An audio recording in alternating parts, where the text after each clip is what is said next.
Sa episode na ito, aking ibabahagi ang poder para maproteksyonan ang buong pamilya o sakop sa loob ng bahay laban sa mapinsalang atake na gawang demonyo o itim na mahika.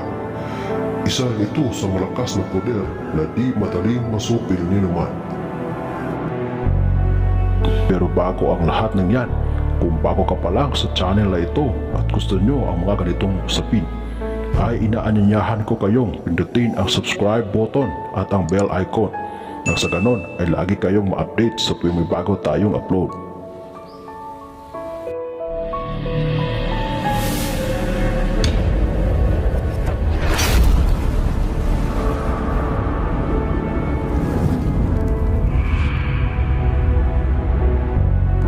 Ang pamamaraan, usalin ito at iihip sa tubig para ipainom ng buong pamilya.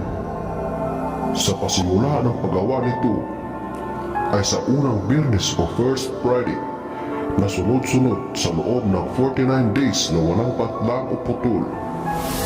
Gawin ito ng 2 beses sa isang araw, sa umaga at gabi bago matulog. Magdasal muna ng 3 Aba Ginoong Maria at isunod ang poder ng 3 beses. Ito na po ang poder. In nomine Patri, et Matri, et Filii, et Spiritus Sancti, et infinitum Dei, human electricity, benedicta, reina-dicta, vinit immaculata, elevate, elevila, eliculapa, elevena, igrayum, igrumit, irisium, aismuto. Poderan ninyo kaming buong pamilya sa lahat ng oras at sandali. Ayon. 3 beses ulitin sa loob ng 49 days na walang patlang o putol. Yan po ang ating poder, sakop ang buong pamilya.